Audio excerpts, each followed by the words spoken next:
how did you get that footage of Diddy? I figured most journalists would not disclose their sources. If Sean Combs watches this, what do you think he's going to feel? Like, wow, this is amazing. I think he's going to say this is the best documentary I've seen in a long time. My favorite villain? I kind of like Diddy. There are no misconceptions about me. 50 Cent has announced that a second season of his Diddy documentary, Sean Combs, The Reckoning, is reportedly in the works.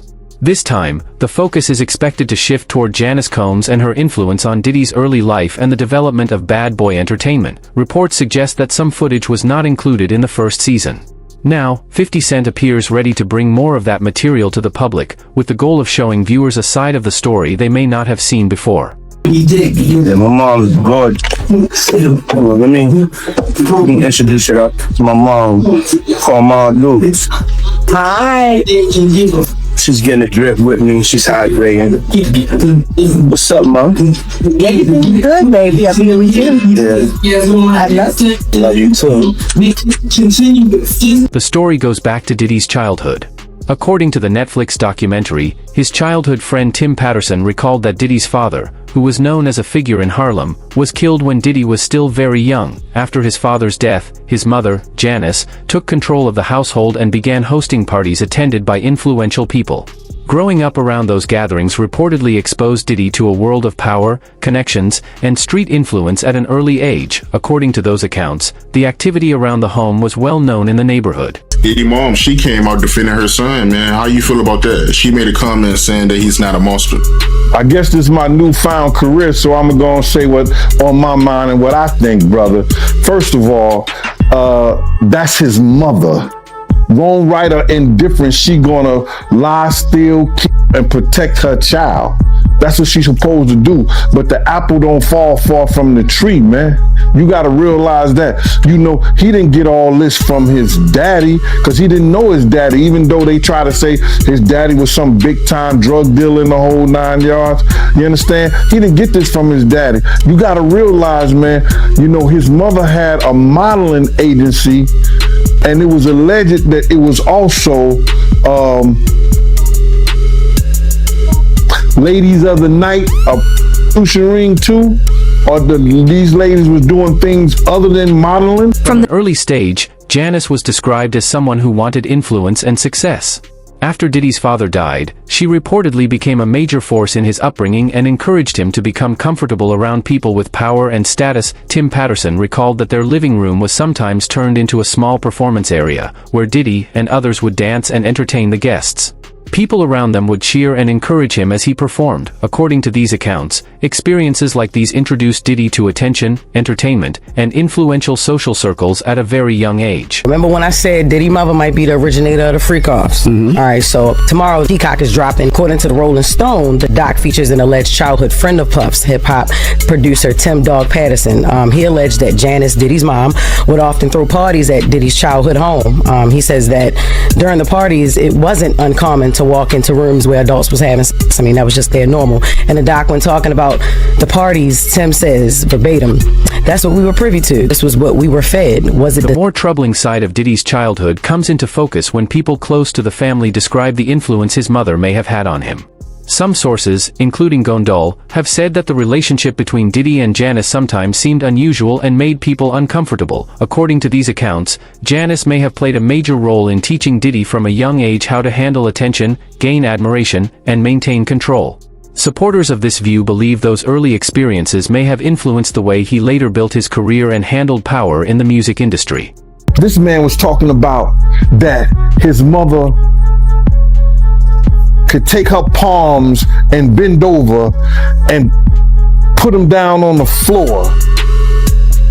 Not bend over, but she could stand straight up and put her palms on the floor, bruh. He's saying that about his mother. Who describes any of their mother actions like that in a sexual way? And then, you know, I don't know how many dudes do kiss their mother in their mouth when they 50, 60 years old or something like that. That's them, that's their whole thing, man. But that was a little kind of weird for me. And then his mother wore the same white fingernail polish that Cassie described that he liked to see her and other models in. when she was describing her lawsuit. And what's crazy to me is that, man, it seemed like him and his mother had this, I don't want to get too deep, man, this Oedipus complex. The experiences Diddy had growing up may have influenced the lifestyle and environment he later created for himself. Some people have drawn a connection between the parties he became known for and the social world he was exposed to during his childhood. There are also claims that Janice knew about these events and was seen at some of the parties. If those accounts are accurate, they suggest that her influence may have continued to play a significant role in Diddy's life and the choices he made as he became more powerful. Clip. But why you believe she knew about the freak-offs? Because one of the witnesses said she was there. And then you remember this, bro? Check it out. People tell off on themselves so much, man, and I don't understand when people don't catch it. Diddy has said this. He said, when I give a party, I have to have an ambulance outside of the house. Paramedics ready. That people have to take IVs. Remember the time that him and his mama kissed each other on the lips? Yeah, I remember that video. Do you remember that both of them was getting an IV at the same time?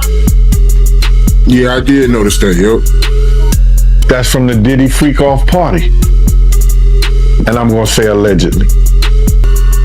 So let me ask you this. You knowing her at one point, you knowing her personally, is she the kind of person that, you know, will be a part of a freak off or no? I think that she liked to party, and she party with young people. She's always been like that. She always copied or emulated Little Kim and Mary J. Blige, or they emulated her.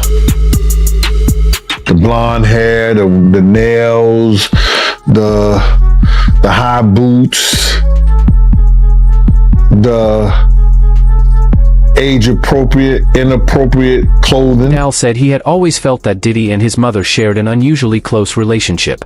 After Diddy's father died, Janice reportedly placed him in the role of the man of the household while he was still very young, giving him responsibilities beyond his age. As Diddy grew older, some accounts describe Janice as remaining heavily involved in his personal life, social circle, and parties.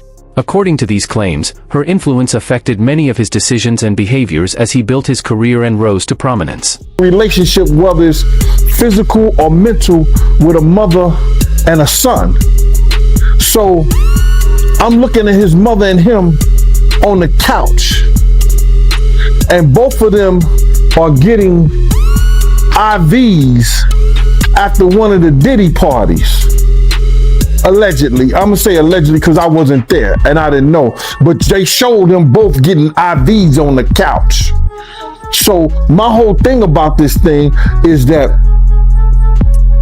I'm not saying that she was ever at a freak off, she was ever at that type of party, but you can't tell me Miss Janice Combs, who was always at the regular parties, didn't know nothing about the freak off parties. Allegedly, Cassie also spoke about some unusual and disturbing behavior within the household.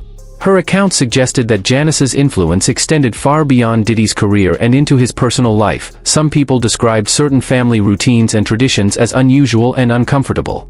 If these claims are accurate, they suggest that Diddy grew up in an environment where his mother had a strong influence over his life and development, something that may have affected him in ways outsiders could never fully understand. For the situation where they say he was trying to shade Misa into his mother, can you see that? Like, yeah, with the blonde hair and all of that. I mean,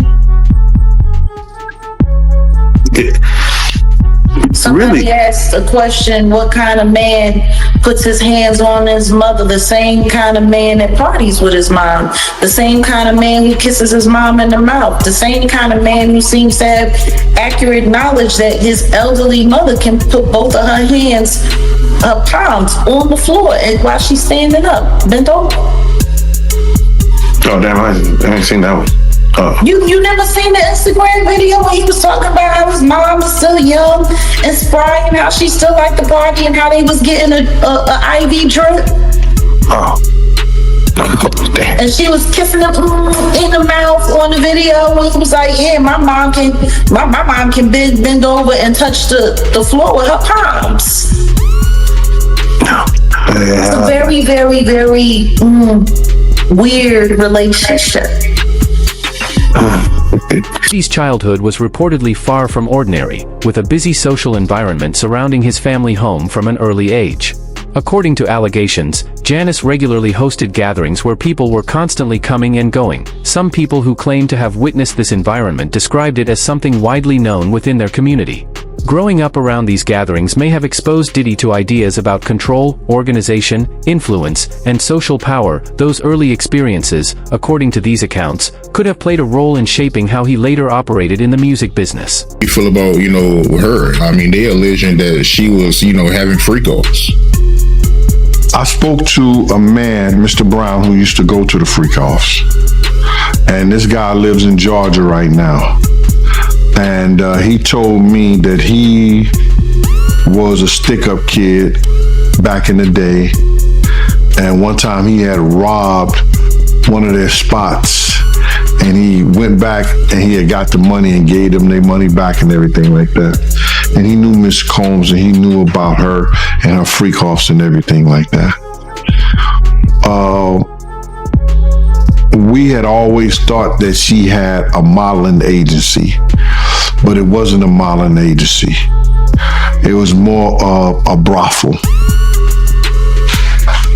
that she ran for high-profile drug dealers and athletes. You could tell by I could tell that Miss Combs at the time, and actually saw her like young guys. She came at me a couple of times back in my heyday, before the extra 75 pounds back then. And the reason I left Bad Boy wasn't only because of her advances, it was because I got tired of a lot of the bullshit. Janice Combs has pushed back against the documentary and publicly denied the allegations made about her and her family. She says the claims are inaccurate and unfairly portray her role in Diddy's upbringing. Some commentators have questioned why stronger legal action was not immediately taken against 50 Cent or Netflix. However, that should not be taken as proof that the allegations are true.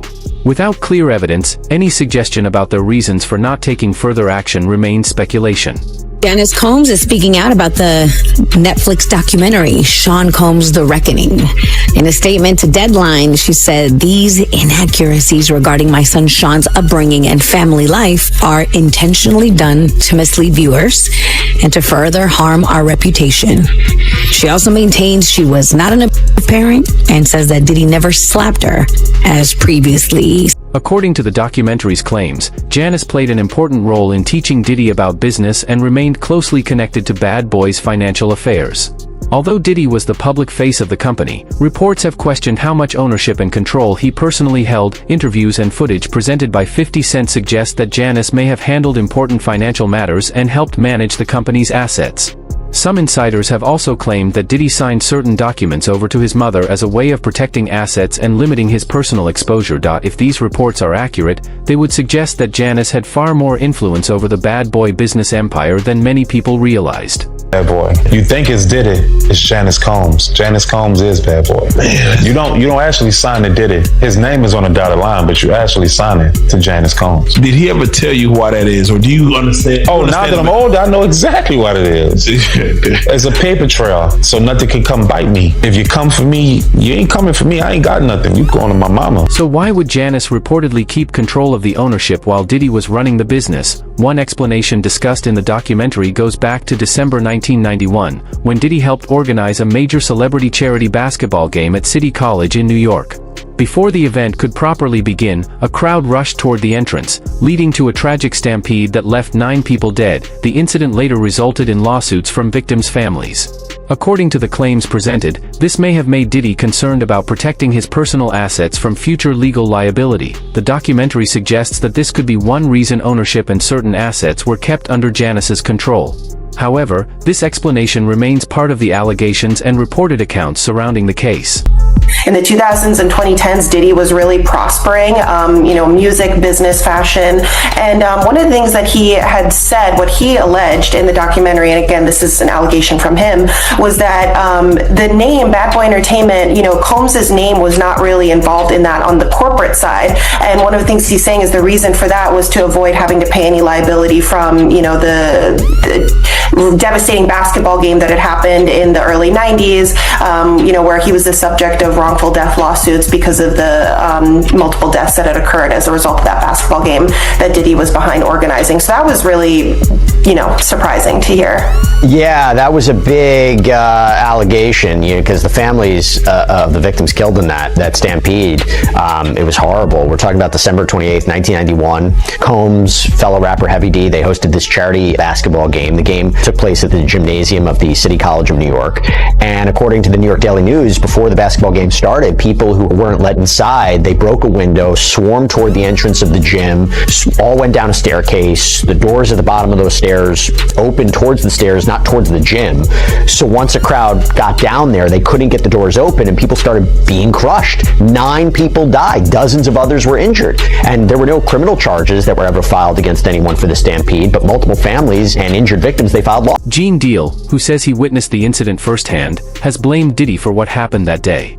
According to Deal, the event did not have enough security, important warnings were ignored, and better planning could have prevented the tragedy. Some people believe Diddy should have faced greater accountability for the events surrounding the stampede. The incident remains a reminder that organizing major events comes with serious responsibilities, especially when large crowds and high-profile guests are involved. I was at City College. You understand? I was there. I was doing security. My team was supposed to have the outside.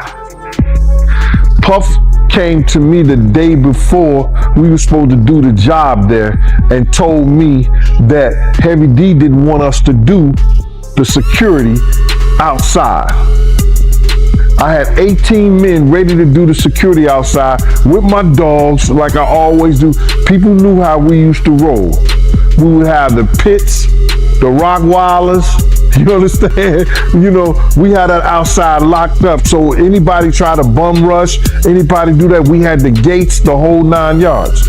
So we could stop all that. You know how people gonna get down in Harlem. You understand? So, and then when you got LL Cool J, you got Mike Tyson coming through there, and they coming through the front door so people see them. So they gonna go crazy. LL was the hottest thing out at that time. Mike Tyson was the hottest thing out at that time. They got all kinds of stars and people in there already. They was coming through the back. They came through the front. And it caused the door to be bum rushed. But if they had the gates up, if they had the dogs, and with the help of the police, that shit would have never happened, bro. That shit would have never happened. I was there, I saw it. I saw Jessica run down the steps after she grabbed the money box because my man Eddie was protecting her. And Eddie's the one called me on the walkie-talkie and said, yo, Jessica just locked me in outside the gym, Gene. You couldn't go down the steps after they bum rushed the door. You understand? I had to run around the whole gym on the outside, around the gym, down the steps, run across the basketball court, and open the front door. When I opened that one door, because it pushed inside, people start squeezing through that. Then I just kept doing the doors, and people was coming in there, falling dead, right out, just falling out right there. And once they got in there, they just fell out. It was crazy, bro. He just wanted us to do inside the gym to make sure that nobody, be over the celebrities like that. That's what he wanted my team to do.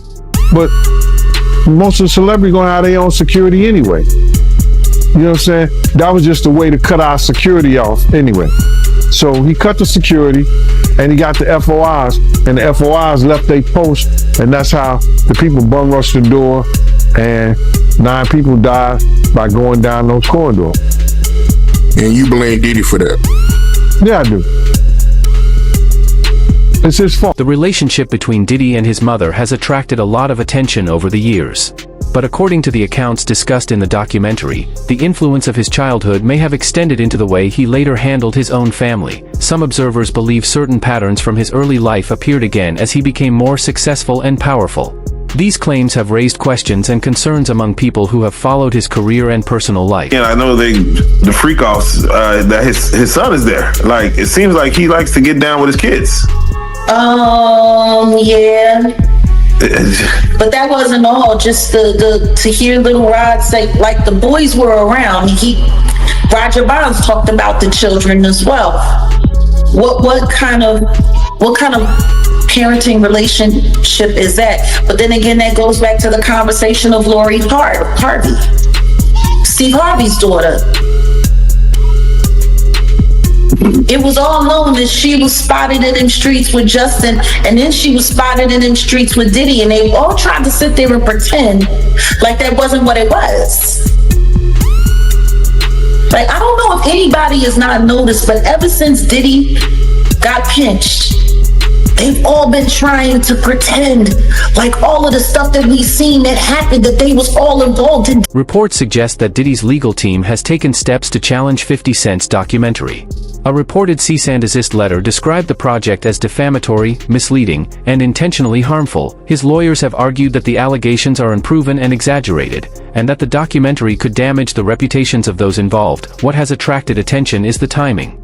Reports indicate that the legal response came after news about the expected revelations in the second season began circulating, rather than immediately following the first season. Lawyers for Sean Combs have reportedly been working to stop the release of the Netflix docuseries, arguing that the material should not be released.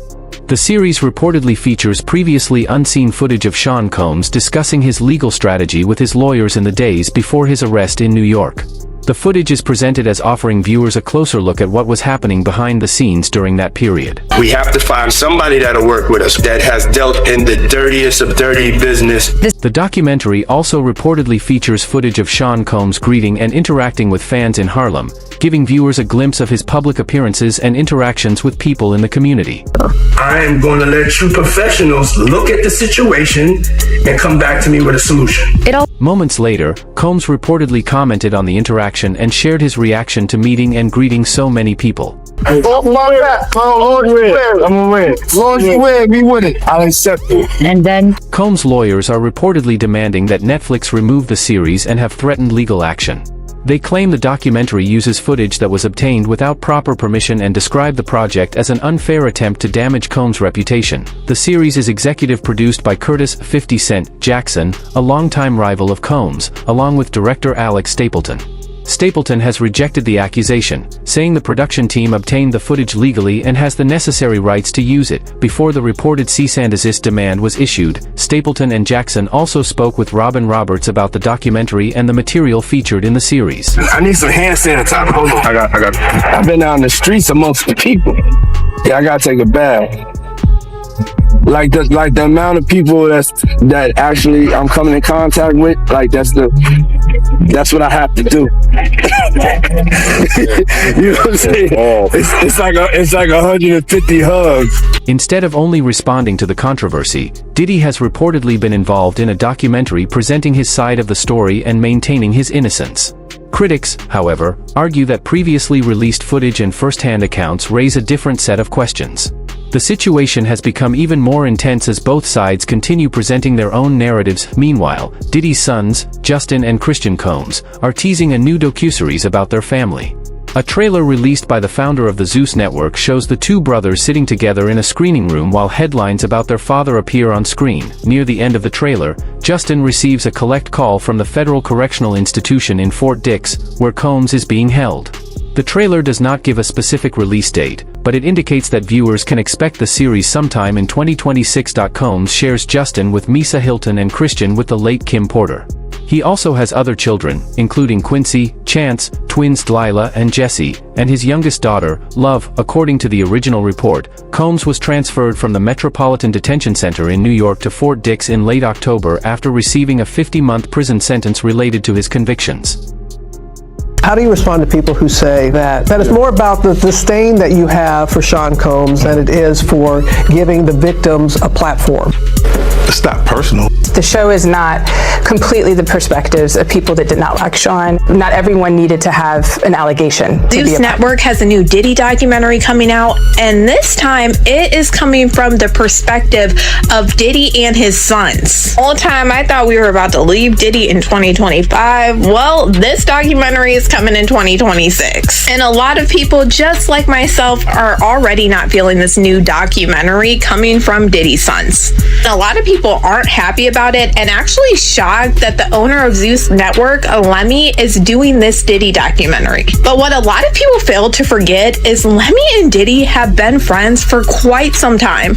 His children arriving in court for day one of their father's trial in New York, hands gripped in solidarity. Do you still believe your dad's innocent? How did you feel hearing that testimony? Have you apologized on behalf of your father? Do you believe your father's innocent?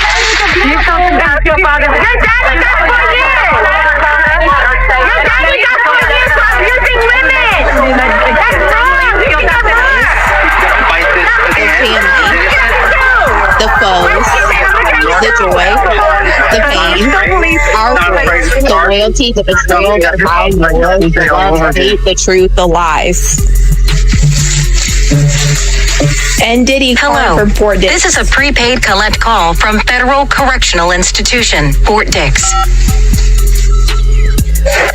When they released this trailer last night, there were so many comments to Lemmy and Zeus Network that they did not want to see this. A lot of people feel like this whole new documentary is just a PR narrative, once again being pushed by Diddy and his sons to try to clean up his image. And after hearing certain things on 50 Cent's Netflix documentary, we have to go back in time and remember what we were seeing during trial. Even when it came to Diddy's sons, Christian and Justin Combs, they both came on 2 separate occasions to trial wearing a free Sean Combs shirt. The first one to do this was Christian Combs during Jane's testimony, and you're not supposed to wear this stuff in front of a jury to try to sway their opinions. And the judge actually told him he had to leave and take it off. And then literally like a week later, Justin did the same exact thing. It was taken out of the courtroom by the judge. And we already saw the videos in the Netflix doc of Diddy talking to Justin, saying he needed to push out certain content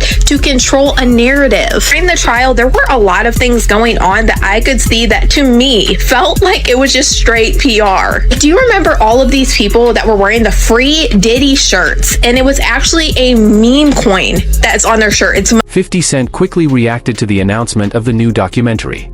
He publicly acknowledged the project and appeared to hint that he was preparing to reveal more information and previously unseen material that could give viewers another side of the story. Being as expected, 50 Cent caught wind of it hitting the news, hitting the blogs, it being on the timeline yesterday that Diddy's sons, Sean and Justin, will be dropping a docu-series of their own to tell their side of the story, their experiences, and how they view things on the Zeus Network. Well, 50 Cent put it up on his Instagram page, and he promoted the trailer where you look at it from the other side of it on the marketing side, but he knows it plays back into the doc that he just dropped as well with the record, and he put it up and said, wow, I want to see this show.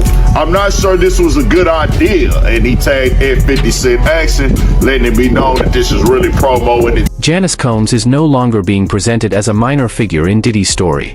She has now become a major focus of the ongoing discussion surrounding his past and family life. Whether you accept the allegations or remain skeptical, the story is clearly far from over. With a second season reportedly on the way, viewers can expect more claims, interviews, and previously unseen material to keep the conversation going. So make sure you're subscribed and stay tuned for the next chapter.